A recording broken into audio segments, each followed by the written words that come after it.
Welcome to the Behavioral View.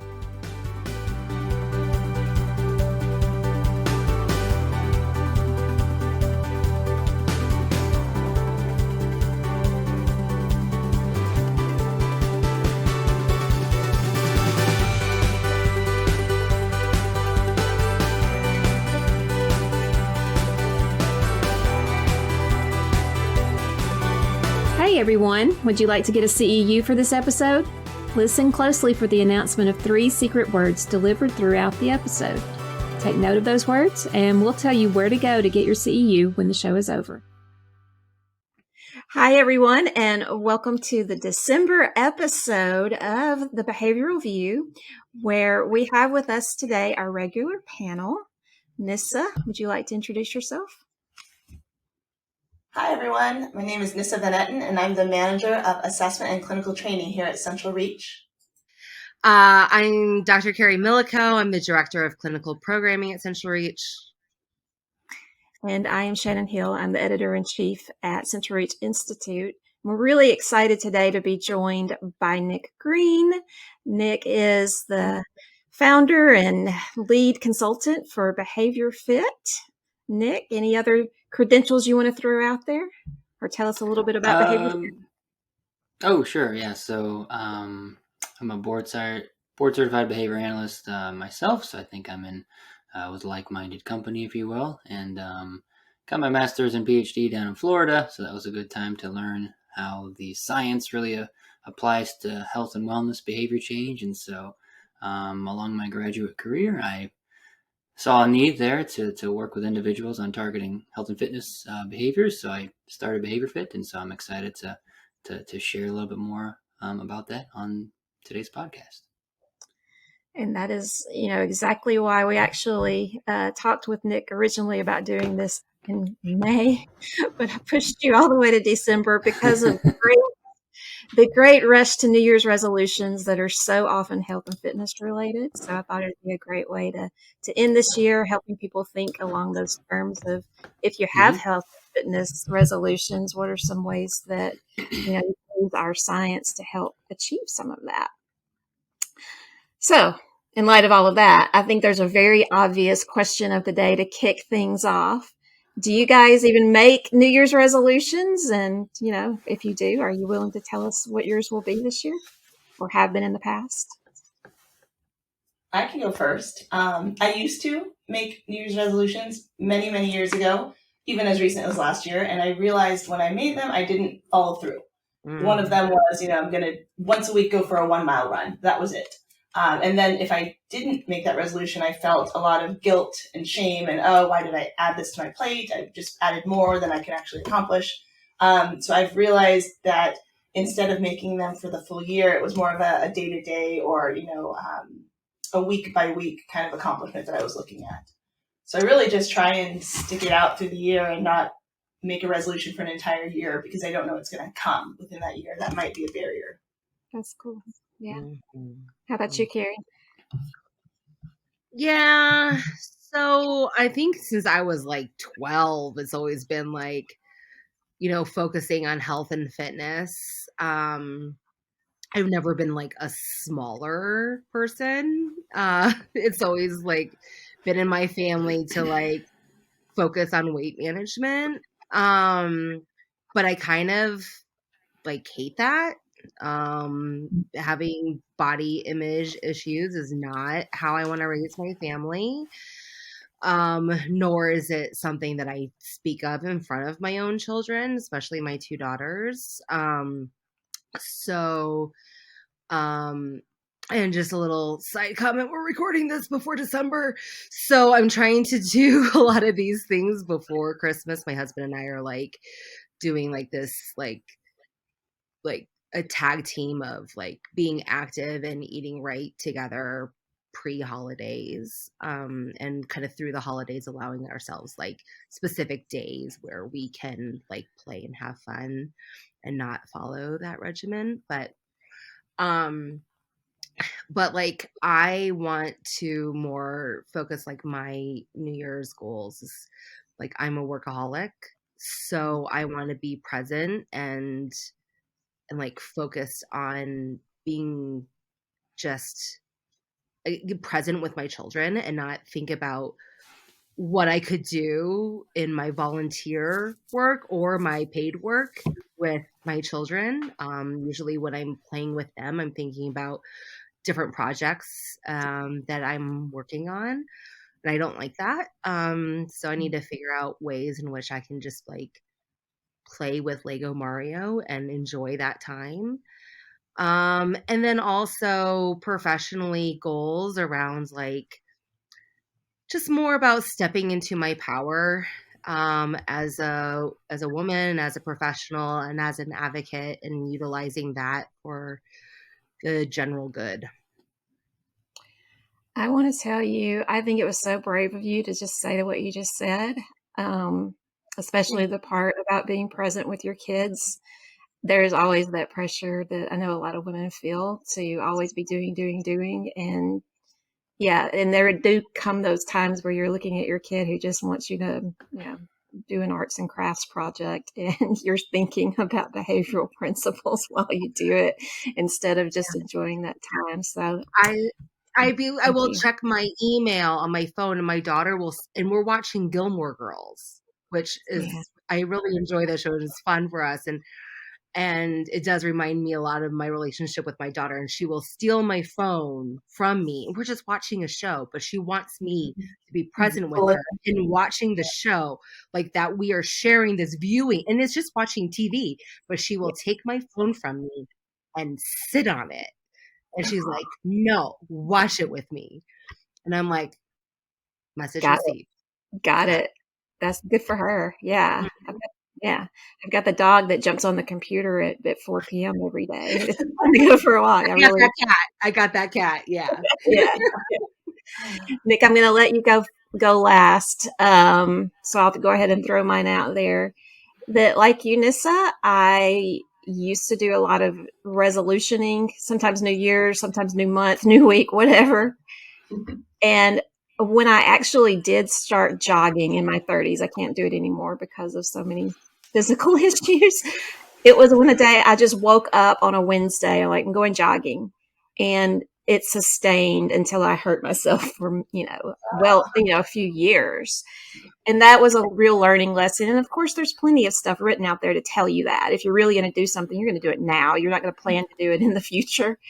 And similarly, I stopped making New Year's resolutions, but kind of organically started making New Year of Life resolutions. So when I turned like 45, all right, I'm getting older. What have I not done yet that I want to do? And it's shifted away from things I don't want to do to things that I do want to do, which is a lot more fun. Very much more attainable.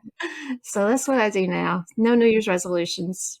Just gonna see what happens when I have my next birthday. What seems important at the time. So Nick, we'll give you the final word on this one. What do you say? Oh, sure. Yeah, no, I think those are all fantastic answers. I've never heard of the new life resolution with that, so I appreciate that. It's I think I share the same sentiments. I think with the group here, it's kind of ironic we're asking about New Year's resolutions, but sounds like none of us really make them because it's right every day is an opportunity to make the resolution. Right, I always think about especially in the health and fitness space. It's December or January, depending on when you listen to this episode, or maybe in the middle of the year. Right, calendar is kind of irrelevant, but we know the marketing behind. Hey, new year, new you. Fit into those pants. Join the gym. Discounts all over the place, and so for me, right, we know New Year's resolutions always come around, but I'll think about it for maybe like a half a second. I'm like, where am I at? Do I like where I am? And there's always some degree of like, do I want to maintain where I'm at? And I think that's always one of those as a side comment that maybe we could get into a little bit later, but maintenance of what your activity is often an underappreciated side of health and wellness. So for me, I always think about over the past, I'd say really 5 to 10 years, I really love my own fitness regimen, and do I want to maintain that and just get a little better each day? And those thoughts may happen around the New Year's because we're marketed to, and that's those calendar months have that stimulus control over those types of private events. So I think of more about maintenance goals and not necessarily starting something new, because you can always start something new, like jogging on a Wednesday. Yeah, you're bringing up something that also, it's just this little grain of sand under my skin. I've said it on the show before that sometimes I feel like marketing people use our science against us, and without even knowing it. I've gone so far as I've got a cousin who has a marketing degree. I said, "Do you still have all your textbooks? I want to read what they teach you." That's one of my future resolutions. I'm going to learn. Do they even know that they're doing that? Is it, are they using different language entirely? But we didn't bring you here to talk about that. We brought you here to talk about health and fitness through the applied behavior analysis lens. And when you and I kind of talked before, I thought it was kind of cool listening to you work through the process of basically, how you're plotting out your case conceptualization and workflows. And it seemed very similar to functional assessment in many ways, in the beginning, at the very beginning, something that probably we've been criticized for forgetting in the functional assessment process, which is just rapport building. How do you get people to be, to feel comfortable enough with you to be honest about why they aren't already doing what they probably know they, quote unquote, should do for their health and fitness? What's different about rapport building in your line of work versus folks who are generally working with the autistic community? Yeah. I think there's a couple major pieces when it comes to rapport building. The main difference is the audience, my customer base that I'm working with. I'm working with typically developing adults who know that they need to change some aspect of their behavior to reach whatever health and fitness goal that they want to. You have that piece. There's dialogue, conversation. You have that layer of, I think, understanding. Then below that, the rapport building then also is important, because I am marketing, selling myself of like, hey, I'm a behavior analyst. You should trust me for X, Y, and Z purposes. I'm going to take a scientific based approach. I'm going to take lots of data. We're going to work together. And through this process, this conversation, when I go through this indirect part of the functional assessment process, when I'm working with folks, is that I'm going to ask you for money, and the value trade-off will be I'm going to provide my expertise in coaching and consulting and behaving and bringing a behavior-based approach. And so if you don't have that rapport building, just from a basic sales and marketing perspective, nobody's going to buy from you down the road. But the important piece is I want to establish a relationship, build the trust, confidence, and really identify, are my services what you're looking for? And if so, we're going to meet some benchmarks along the way, go through the intake process. But at the end of the day, I say this to all my clients that, okay, here are my options. Is this kind of what you're looking for? It's kind of hard to describe sometimes my approach versus a personal trainer or nutritionist, because it is new and different. Most people haven't worked with somebody like myself, so I have to build that trust along the way and have that be a partnership to say, we're going to work together to help you achieve your goals. And, every day you have a new opportunity to make a first impression, a second impression. And that rapport building, that trust is such an essential, vital process to, I think, anybody's success that I work with. Do you also have expertise? I mean, it seems like you have personal experience in sports and nutrition. Do you also have or found the need to get certified in any exercise or nutrition or coaching and stuff like that? Yeah, so I've taken additional certification coursework through just functional training and mobility courses to give me that basic knowledge and understanding. So then when I do have those questions, yes, I have my own personal experience with training for a long time across different sports and domains, right? But that just with any, I think, certification just gives you the extra edge or extra knowledge base that helps you become a more, well-balanced coach to field those questions and offer better recommendations in the future as they come up. Quick Sure. example is somebody wanted to, one client said, I'm just, he's 20 years old. He's kind of a string bean, not super fit. We worked on all of that, but he's like, I just feel tight when I'm, just bending down, working, doing this. I'm like, okay, well, we could do some basic stretching and mobility. Have you ever done that before? No. So basic skills. And I, through the foundational course that I took, like, oh, okay, if you do these 3 key exercises, and we plotted it and took data and everything, he was able to be successful. That's just kind of like a one-off example of like how quickly I could apply some additional certification beyond the traditional BACB task list to help my client reach his needs.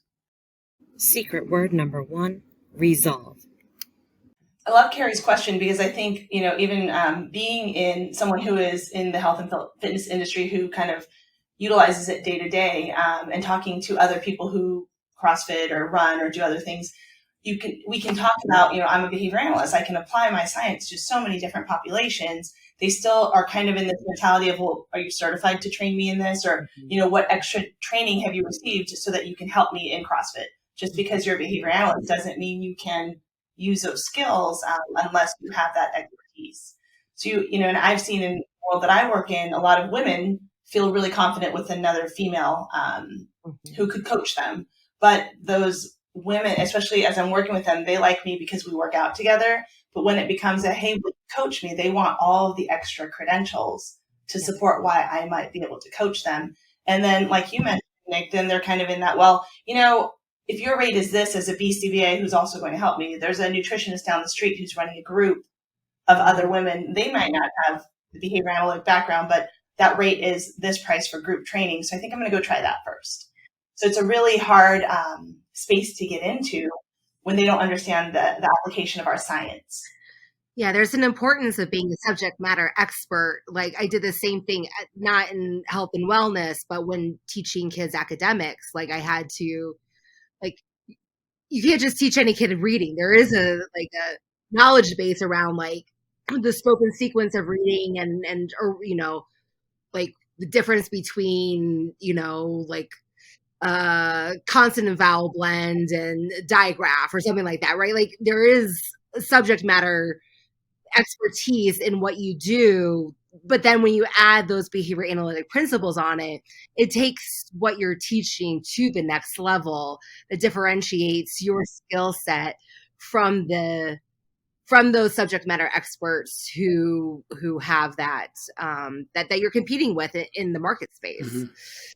Yeah, and I just great points there, Carrot. I would back up to Nissa, to your comment of knowing your consumer, right? If the consumer values 8 letters after your name, then it doesn't matter what you offer if you're a behavior analyst or not. Like if that's what they value, then that's that target market, right? And with the credentials, our credential, our discipline, right, credentialed or not, like we're in the business of teaching, learning, promoting independence, acquisition, maintenance, generalization, right? Those large buckets, right? So I think a great example here is I was working with a client just this morning, and she bought a basically like a personal training program, kind of cookie cutter. Okay, you follow these lifting phases, you'll be great, right? Right. If the lack of information was a problem, or information alone was effective, we'd all be super jacked, fit. Nobody would smoke cigarettes. Nobody would have drinking problems, right? All of these things, right? So, so today we looked at our list and we saw the exercises. And so if you just sign up for this app, $19.99, you get the program, you're good to go. But here, I think we as behavior analysts can, I was going to say take over, but we facilitate that learning process of, okay, we have 10 exercises that you're supposed to do, but there's no other instructions on how to. So you can really have how to scale, how to adjust, how to modify the behavior, how to shape towards a specific goal. The example here, if we want to get nerdy about the fitness movement itself, was this was an introductory weight training program, and one of the movements was weighted pull-ups. I'm like, most people can't even do a normal pull-up by themselves, and you're just having somebody in phase 1 do a weighted pull-up. I'm like, no. What can we do? And then as a behavior analyst, we look at, okay, I have in our folder, in our archive, we have pictures of her workout environment, what weight she has available, what machine she has, and we made a slight modification to do bent over rows instead of weighted pull-ups.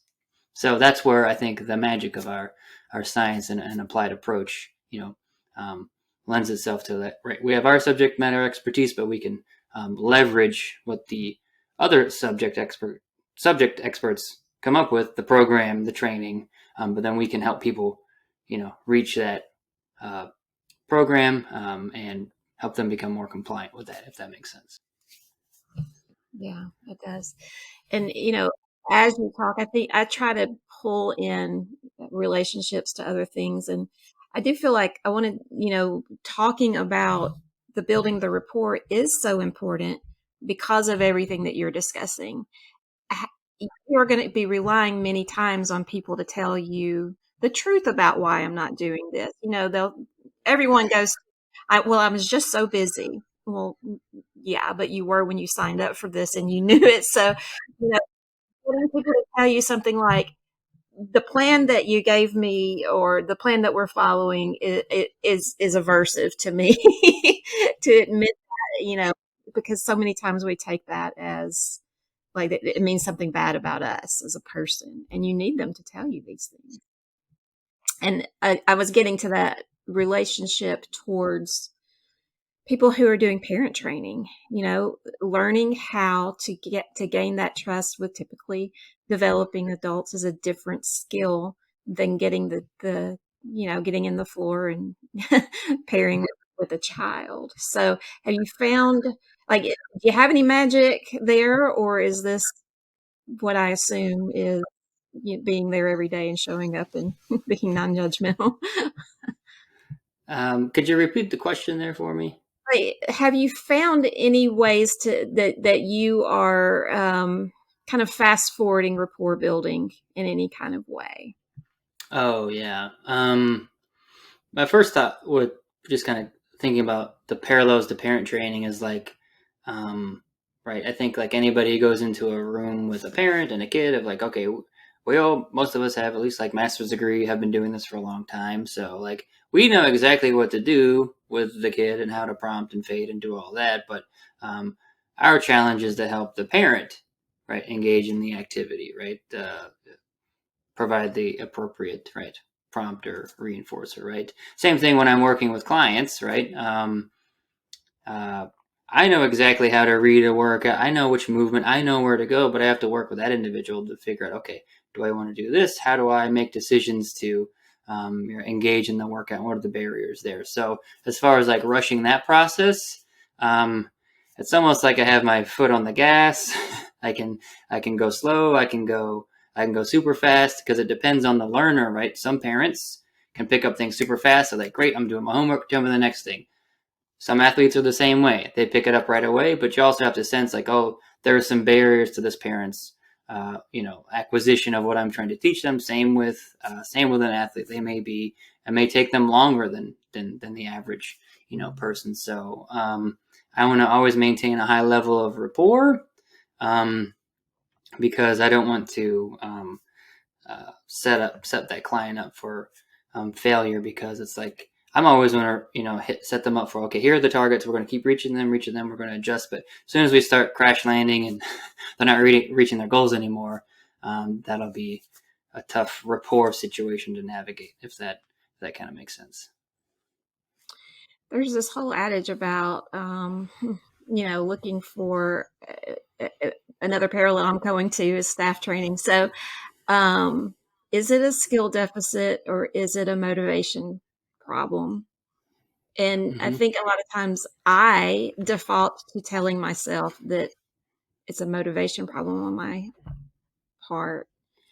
Do you find that to be true? Yeah, like me, whenever I'm not doing You as a clinician? no, me as a human being, whenever I'm not doing something that I You as the receiver of the training, or you the deliverer of the training? both, when I'm self-managing, when I am self-managing myself. Right. yeah, like when I am the receiver of the training, if I'm not doing something, I'm not motivated. So, Yeah. and I know a lot of times that we go there with health and fitness things. Like, Mm-hmm. I'm wondering if you even find that to be true. If it's a can't do versus a won't do, I mean, you're Yeah. going to have a couple, depending on the individual, you're going to have a combination of one, the other, or both sometimes, right? So you have, even with my client this morning, right? Is it a motivation issue? Well, I have to test under what conditions is this person more or less likely to, right, do her strength training workout A. And for her, right, the first goal we actually realized through a couple weeks of shaping and interviewing and discussing everything that I thought for her her mobility exercises, her stretching exercises, if you will. We thought it would have been best for her to go to the gym down the street to do the exercises and then come back. But through a couple of weeks, we realized that her personal family schedule wouldn't allow her to do so. So it wasn't so much a motivation issue; it was the environmental events for that accessory or mobility session was more likely to happen at home. So we tweaked the goal. So it wasn't that she didn't know how to follow the protocol. It was more if we looked at what are those environmental events that really prevented her from engaging in the activity. So for in that situation, it was a motivation issue, right? The effect of the abolishing operations in effect where children are at home, husband came home, she works for the athlete, she worked from home anyway, so those events prevented her from going to the gym. But on the flip side, if we use the same example of doing weighted pull-ups, right, there's a skill deficit there. Like, okay, well, what are you going to do instead? Very basic interverbal question I asked the athlete. Well, I don't know what to do. You tell me. And that's where I have to then rely on my subject matter expertise. So like, well, what can you do? What equipment? How is your environment set up? And then we can help reach that. So most of the time I find it's actually more of a more skill deficits than motivation issues, because you have to think about what are the training conditions, because I can take a lot of data on that. So I'm going to push back a little bit, because okay. people who come and seek your services and are ready to pay you money have likely overcome some of those motivational aspects. So I'm going to say that a lot of people who are trying to do this on their own and maybe I've not yet committed to like the one-on-one aspect or something like that are probably still dealing with a lot of the motivational aspects. So, and not to mention that like when you are starting off, you are going to, even if it's like you're doing the plug and play, you've purchased Beachbody or whatever it is from home, you're engaging in an aversive stimulus in the presence of like whatever it is, the alternative, right? Whether it's like you're I'll pause you there. I think aversive would be defined by the learner. So I understand where you're headed with this. It's likely aversive, but for others, it may not.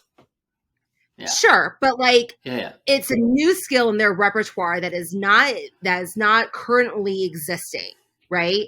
And so like engaging in shortness of breath, engaging in high heart rate, engaging in like, whereas alternatives in their lifestyle has been, instead of this, I've gone out to lunch with friends, I've sat on the couch and watched Netflix, I've spent more time working where I've made money, I have talked on the phone, there's other things that in their past they have opted to select. Now, for whatever reason, they have now chosen, they're like, okay, I realize that if I want to fit into a size 8 instead of a size 12, I need to go through this path. But then over the course, it doesn't stick because it has turned in for them an aversive stimulus, right? Like it's something that is like not selected as such, it's not in their repertoire anymore. And so as such, like they keep on going back to this path. So there's something that needs to like transform so that way it is now selected into their repertoire, where they are now willing to stay the course, pick the option of, okay, it is worth it for me to be out of breath, be sweaty. I hate sweat, right? Like, choose these things, choose spending an hour or 30 minutes or whatever doing this instead of these other things. Like, now I'm spending an hour, but my kitchen is now a mess, right? So there's other things that are playing this domino effect. So I think that, like, Oh, sure. Yeah, there's competing contingencies. Yeah, I follow you right, there. Yeah. to even start, I think motivation is, like, even if it's taking a walk, right? People are saying, if you just get in 20,000 steps in your day, that's a leg up to even get started. But then, exactly, competing contingencies means that means, we got 3 kids. That means your dishes aren't being done. That means that laundry isn't being folded. That means that, now we have a requirement that you have to do FaceTime on Zoom, and you can't walk on your meetings. You have to sit, so you can't walk during the day. Like, there's all these things that are barriers. So you have to carve out time. So it's like, I think motivation, when they come to you, they've maybe sorted out some of those motivation things, so that way they've filtered through, and you're now refining the process to shift, say, like, okay, yeah, obviously you don't want to start with weighted pull-ups. Here's how you can shift that. But I think for, like, a large majority of Americans, one, can't afford personal trainers, two, don't have, like, the time to shift that. And so there are a lot of them. That's why all these businesses have these online things. And so they're trying to sort it out on their own, and having a hard time leveraging that, finding the motivation, because they're going from one app to the next. And then two, like, staying the course until finally they're at their breaking point, to them where they're like, either one, it doesn't happen, those behaviors are not selected in their repertoire, or they finally make the commitment and they say, this seems to be the only path. And then they go to you and say, like, obviously all of these gimmicks didn't work. Give me your secret sauce and lead me in the right direction. I don't know. I think there's several things that you're throwing in there that matter for mixed clientele. And one is that, yes, they've already sorted out some of that. Mm-hmm. Two, paying money. I mean, there's plenty of research out there to say you give something away for free, people don't value it, they don't do it.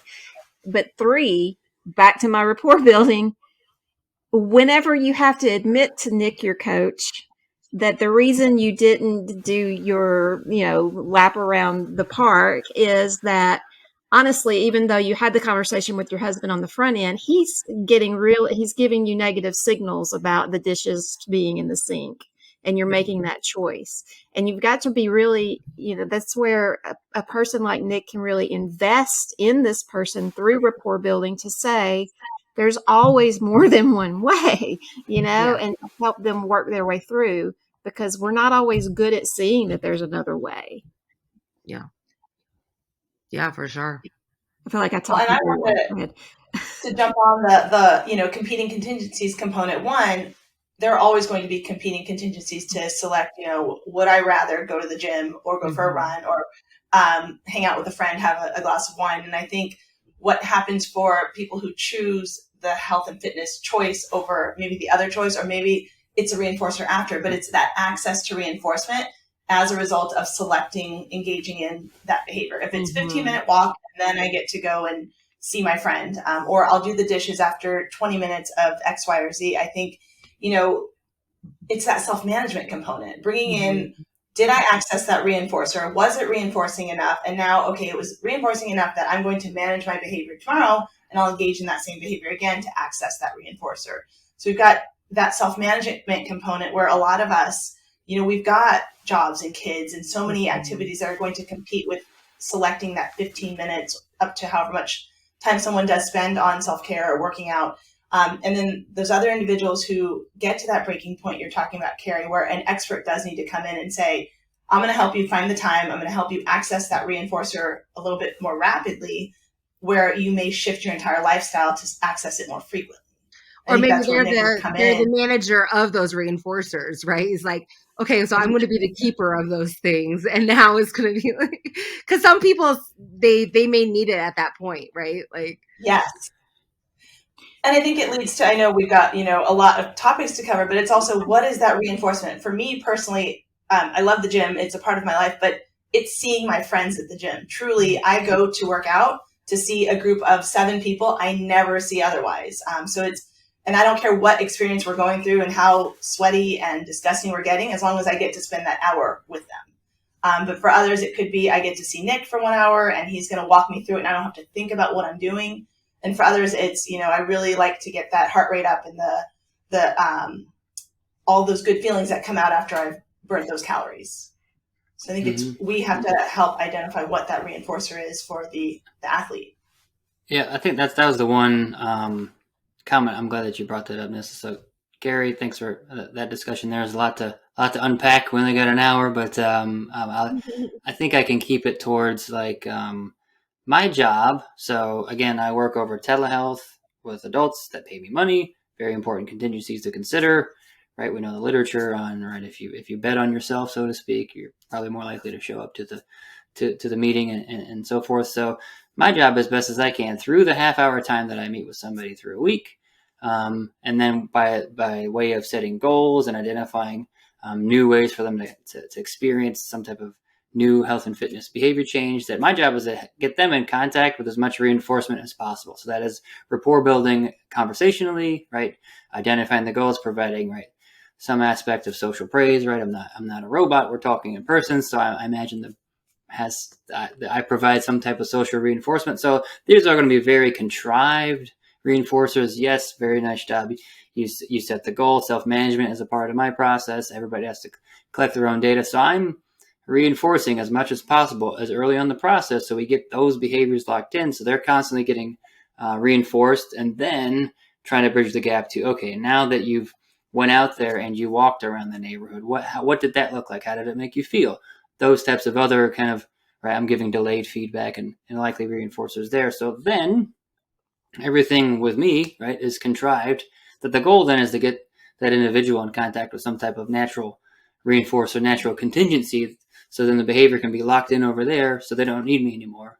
And then they can be independent and successful. I think a quick story for me was a client a couple of years ago. I worked with her over the pandemic, and she had no real background in functional strength training. She wanted to learn the basics. Taught her the basics. She worked out on her own for a long time. She's like, you know what? I think through all of this, I'm getting the confidence to maybe join a gym. She joined the gym. I set her up for success by building the foundation and skills, and then those natural reinforcers of coaching and meeting new people took over. She was performing. Her data looked fantastic. She was contacting reinforcers that I no longer could provide, and that made the most sense for her. So I agree in one respect, right? The individual has a lot of establishing operations in effect to get to me, but then I'm trying to program as much reinforcement as I can to set them up for long-term success when I'm no longer their coach anymore. I love that.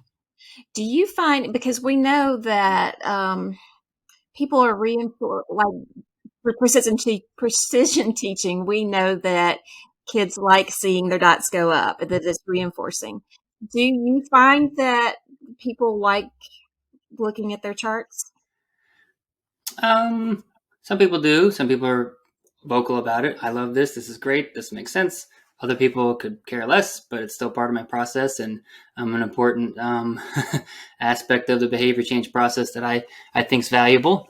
So everybody's different, but most people, it's kind of that second part of, all right, you're collecting all this data on your steps, heart rate, weight, whatever it is, then this is the permanent product. This is hopefully will be, some type of long-term reinforcer for you, right? That conditioned reinforcement piece of like, oh, I can see my progress. I wanted to lose so much weight. I can see it there. It was nice. And, we go about it systematically. And so if they like charts even more after they're done working with me, then I have successfully done my secret job. What kind of Making tools them do you data like? nerds. Speaking of data, what kind of tools do you like to incorporate? Do you incorporate like the use of smartwatches and things like that? Because there's so many types of way to collect like health and fitness data these days. Yeah. The objective data, right, is the most important input process, I think, through all of this when making database decisions. So I feel lucky that we live in this modern world of Apple Watches and Fitbits and Garmin's and everything. So getting that data is very valid, reliable data, which is fantastic. And so I rely on those data. And then, of course, you can't go wrong with a Google Sheet. And, a lot of the data points are self-report, but given the rapport that I built up and you're paying me for money, I've never suspected anybody about lying on their data sheet. So even though technically it's self-report, I'm 99% confident that that's what's actually happened. You actually did your strength training session or you didn't, right? And you understand that, when you have that rapport built up, and you get to know individuals at a very personal level over the course of 3, 6 months, 12 months, or longer. So, do you collect any qualitative data to show that change in this sucks that this is not ingrained in my everyday repertoire, to oh man, I'm self-selecting things now to where you feel like you can fade yourself out? I mean, I'm sure that that's something that you can feel, but professionally, but is that something that you monitor based on qualitative data at all? You mean formalizing my qualitative data, through a survey or something like that? Sure. Yeah, not specifically, but I mean there'll be some key benchmarks or moments that happen over the course of time. I think the example of the young lady who decided to join a group fitness gym, that was a huge qualitative data point for me, where she went from having zero skills to having skills that we worked on together, to then a year later she's like, I joined the gym and I like it. That's a huge, I have that on one of my presentations that I give all the time at conferences, and, when you have a debrief of when you discharge a client, when no survey could capture this, but I mean, when the individual is, crying because you help them so much, it's very touching. Right. And, very, very humbled that I get those opportunities sometimes. Secret word number 2, motivation. I wonder if you ever thought about looking at the number of just positive and negative statements that your clients make within a session. It'd be cool. Or the amount that you feel like you sure. need Yeah. encouraging. So imagine at the onset, you're like, come on, you got this. You could just a little bit more. You're almost there. You feel like you have to do a lot of encouraging. Whereas because I feel like there's encouragement versus coaching versus yes, look at that. You got this. Who's the boss? Yeah. Whereas validation. Whereas you're the one who's pulling them along at the beginning versus at the end, you're just validating their their experience as a coach, right? I wonder if there's something around just categorizing statements around that you could be seeing a shift, sure. Just a cross pattern of statements, and just being okay, that's where that learner transformed right there. Mm-hmm. Doing it on telehealth, all you got to do is click record, and you can go back and go. Yeah. That'd be interesting study and approach there. But to answer your question, I think my personal coaching style, I'm not too much of a cheerleader, so to speak. So I get more. I only have so much time with somebody, and I want to hit my boxes of last week's performance. What do we need to troubleshoot? What are the barriers? How are the goals looking? That doesn't give a lot of time. You're not really you're not really watching them doing the thing. You're more checking on their performance. What do we need to fix? What do we need to? And depending on the goal, a lot of times with movement targets, skill-based goals, we'll have recorded videos. I'll give them feedback on their form for a push-up or something like that. So those are very clear data points that we have. Gotcha. But I'm more concerned with I think of the prompting, the coaching, those are going to be heavier on the antecedent side, right? I'm in the business of figuring out the reinforcer and the problem solving on the back end, right? The consequences. So, but I had this conversation a month ago that, health and fitness behavior, right? You just got to do the thing, right? We know doing the thing, engaging a lot of exercise minutes is beneficial for your health outcomes, regardless of what you say. You could scratch, claw, cuss, scream. Nessa, I'm sure you can relate. There's a lot of F-bombs that happen in the CrossFit gym, right? All kinds of things happen. Like, There's you a real have what you... between that, between an F bomb and an F bomb, because sometimes it's like, Yeah. There you go. Right, different functions, right? But you have what you do, and then what you say you do, and what you say about what you just did. So I have a client specifically that she's very negative in her verbal behavior about the exercises, but she's still doing the thing. So I'm like, so I posed to her, I'm like, do you want to change your own language around you working out? And that's a whole separate conversation, set of goals. And then we can start formalizing that,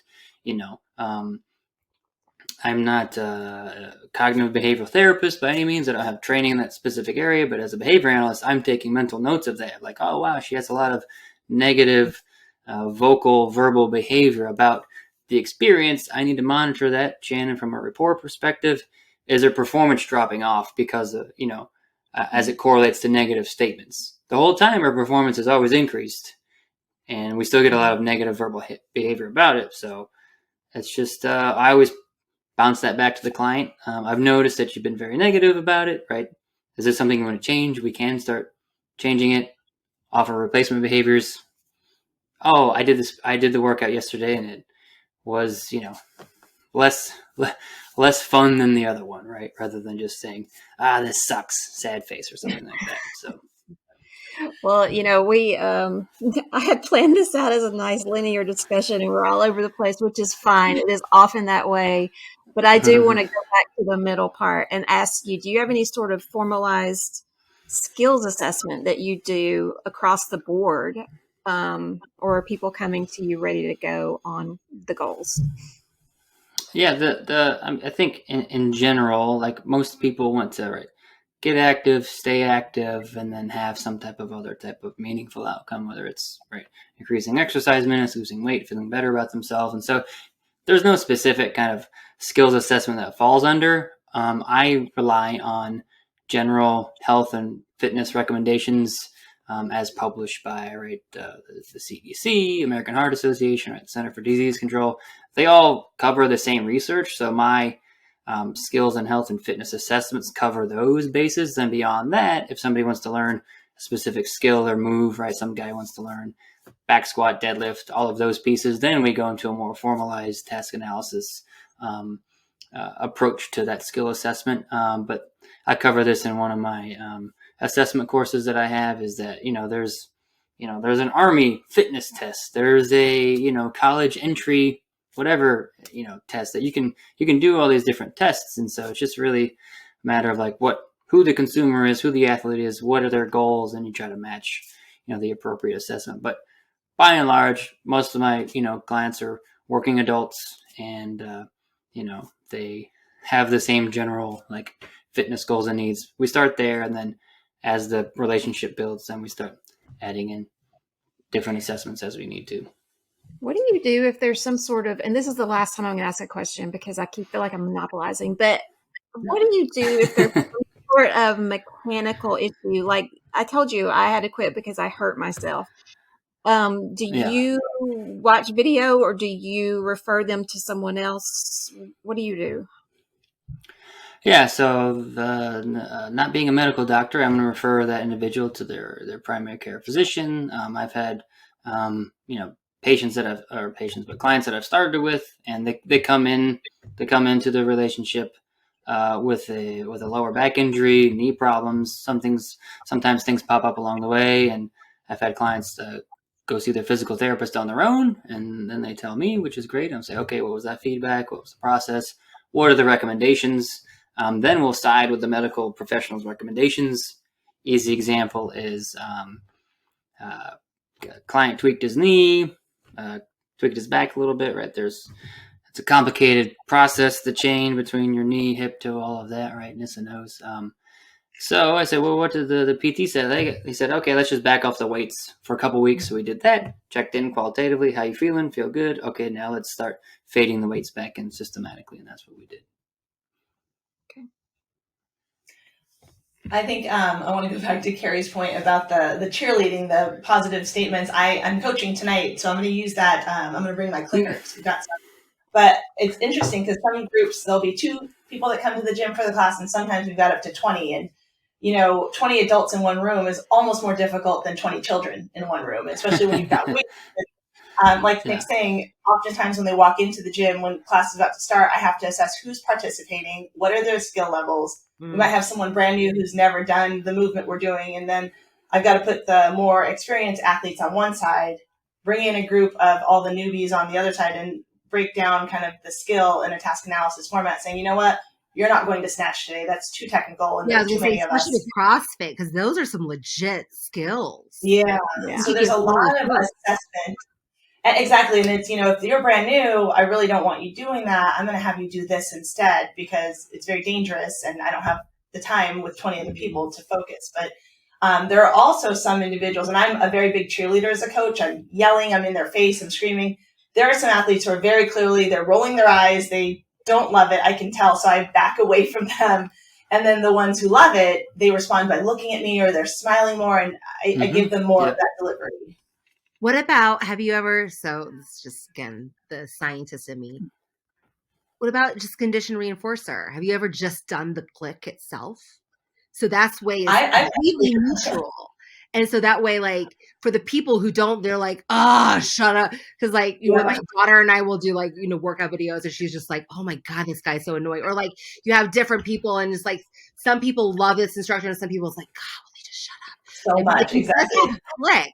And so everyone just takes it in as itself. And so for some people, they're like, okay, like, it's neutral, it's good, and that's like that one thing. But some people who like the cheerleader, but they like a lot, like you could just do the click itself. I almost did my dissertation on that topic. And what's interesting is I've got a group of teenage boys. They're 14, 15, and 16. Mm-hmm. Every time I become a cheerleader, they roll their eyes, they look at each other. So I just give them a thumbs up. Yeah. And then I've got like 20-something women who are like so hyped up and they love it. So it's really interesting when managing all of these different adults, and trying to understand what is it they like. Are they coming back because they like my energy, or is it's just the time that I coach? And, I know the teenage boys, it's just the time for them. So I leave them with, a click. But in my dissertation, when I started the conversations, a lot of the adults said, I'm not a dog. I really don't want you to click and give me feedback. It was really a negative response to having those conversations, saying, if I clicked when you did it correctly, would that be performance feedback? I know Milton Berger has done some of those studies. And a lot of the people I was interviewing said, absolutely not. I would not like to click at all. It's really interesting. I hate that people associate that with like just the dog training. I hate that it's like, that's the narrative. I get where people get it from, but like it's such a powerful tool. They've used it in so many cool contexts that I hate that it's just like isolated. And it's a great, quick, in the moment, direct feedback. Yeah. If you're isolating this, every time you hit that movement below parallel for a squat, I'm going to click. Right. It takes away all that time and that feedback. I can imagine it being so.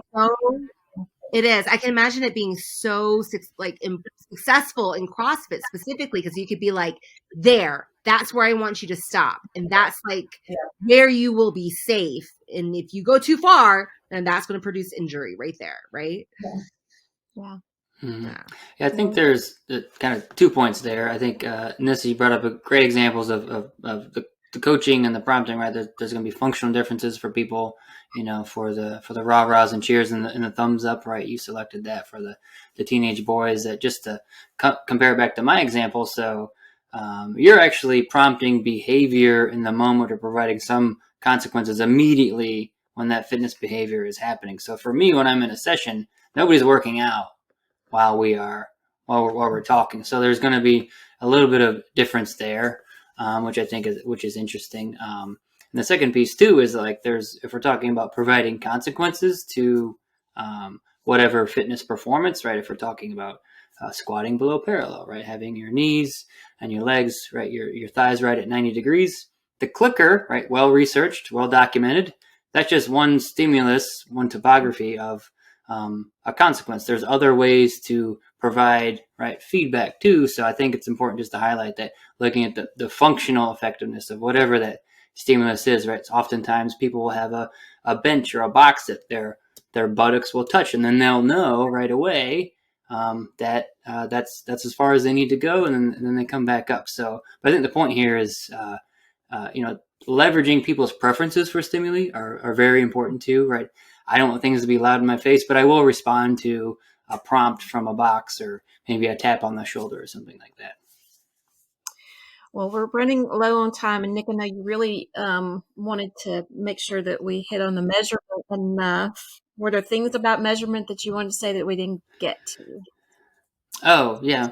I think just in general, Carrie kind of introduced the topic earlier, is that oftentimes I think with health and fitness, it's a wild west out there when it comes to who the professionals are. There's tons of credentials, right? There's, more than 5, there's hundreds of nutrition certifications, PT certifications. I think what makes us unique as behavior analysts is that if you become specialized in this area, and everybody has the ability to do so, is that like measurement and defining the key observable behaviors. I think that's the one thing that sets us apart, right? We have programs and plans, and I've actually never hired a personal trainer or nutritionist myself, but from what my clients have taught me and what I've learned, from consuming other material online, is that you kind of just get your plan, and then you kind of get the coaching and feedback in the session, but there's really no emphasis on trends or analysis of data most times. And so I think that's one unique thing that lets us to say, okay, we can look at this right here on the screen. Your graph is going this. Tell me about this. Okay, I was successful. Great. That's something I always like to start with rapport building. I said, you met your goal this week. You've been at 8,000 steps most days this week. That was our goal. Tell me what was successful. And I was like, oh yeah, I realized it wasn't as hard as I thought it was, or something else became more available. But the emphasis on objective data, I think that's just having a good process around that has really been freeing for me, because one, you can track the progress of the client, and it holds myself accountable. That's probably the selfish thing that I love about it. I'm like, okay, we measured your progress, but I'm clearly not doing something right. So I need to adjust, what are the functional variables that I need to work on for this individual. What dependent variables are you tracking? Like, are they steps? Yes. Mm-hmm. Yeah. Steps, exercise minutes. Yeah. Reps, sets, right? You have weight. Mm-hmm. If some people want to track just broad stroke, like calories, you can track calories. If it's teaching a specific skill or movement, you're going to have the individual steps, right? So knees bent to parallel, back straight, those types of targets. So really just runs the gamut depending on what the individual is interested in achieving. Sometimes I worked previously with a client. She was interested in lowering her pant size, so we tracked pant size, right? So with weigh-ins and saw those data there. So it really depends on what those goals are right early in the process. The function. Say that again. Pant size seems to be like a metric that wouldn't move that much, as opposed to like. Oh, inches. Sure, yeah, that's. Oh, right. So that's a very delayed measure, right? Wouldn't change as much, but over a 6-month or 12-month data set, you do see 12 to 10 to 8 or whatever it is. Yeah. Or like so have a learner who's willing. Yeah. I want to throw in one thought before I go back to I'm going to be quiet. Sure. That statement that you made about the data being informative for you, and that you need to make a change in what you are doing, just for anybody out there who is working with parents or teachers, I want to say that is the one sentence that I have learned to say that ups the validity of my data collection, the reliability of it with whomever I'm talking to. If they understand that it is, if they're seeing it as they are helping you make changes in your behavior, they're a lot more likely to cooperate. Yeah. What, Carrie? Just for any behavior analyst, like data informs the behavior analyst, right? Yeah. It's not a trick either. It is the truth. We really are doing that. So, secret word number 3: arrange. All right, Nick, what do you have coming up that you'd like the folks to know about? We're winding down our time here. Yeah, I'm working on a new intervention course. I offer CEs through my website on Behavior Fit. So I have that coming up, but I have a kind of a library going right now if people are interested in my work and learning more about health and fitness. So that's all we have right now. All right. And we'll drop links in for anyone who wants to be able to find those things. Carrie, Nissa, anything that you want to let people know you're doing in the next couple of months? Enjoying the reprieve from conferencing. Less travel, holiday travel, but not work travel. Yeah. Taking a little break. Enjoying life. I like Yeah. that. Very good. Nick, thank you so much for being with us. This has been a lot of fun. Yeah, of course. Very Yeah, I'd informative. love to do it again sometime. Thank you. Thanks for being a good sport. Yeah. Talking about sports. No problem. All of our ideas. We want you to do all this research for Carrie, please. All right. Thanks, everyone. Yeah, and always a join game. us next time Yeah. on the Behavioral View. Thanks for watching this episode of the Behavioral View. To get your CEU, follow the link in the instructions below. You can then go to the attendance verification quiz where you'll enter in the secret words and pay the CEU fee to generate your certificate. If you've already done the work, you may as well get the credit.